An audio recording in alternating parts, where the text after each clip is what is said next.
The crowd is easy to mock. They are disorganized, they look funny. Step 1, ignore. Step 2, ridicule. Step 3, undermine. That's the approach some media outlets seem to be taking when it comes to Occupy Wall Street.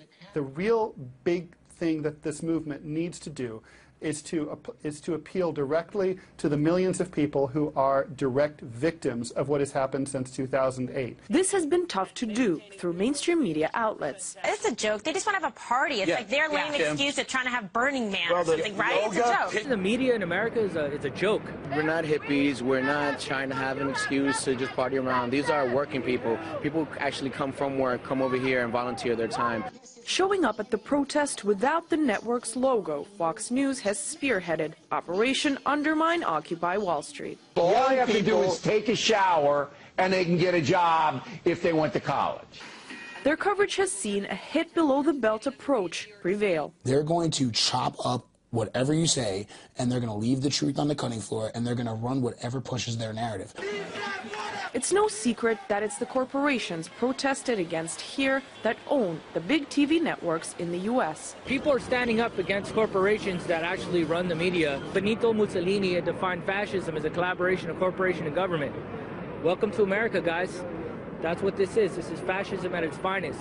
Little interest in substance or analysis has been shown, like exploring why Americans have been driven out onto the street. And they're like, why are you down here? And I say, well, the name of the protest is Occupy Wall Street. I think Wall Street has something to do with it.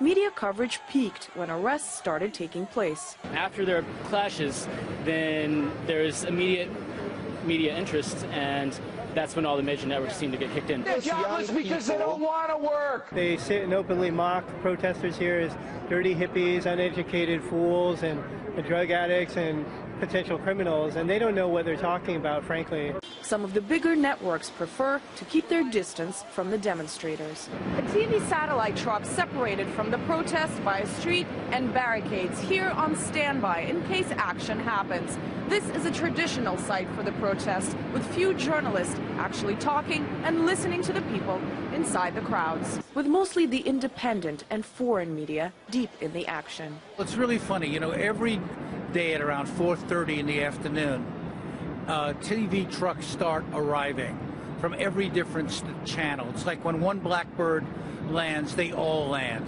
And they're all here to do what used to be called SLRs, silly live remotes, for their 6 o'clock broadcast. The Occupy Wall Street movement has been protesting for over 3 weeks, but reporting on America's mainstream network screens on what it's really all about is yet to catch up. Anastasia Churkina, RT, New York.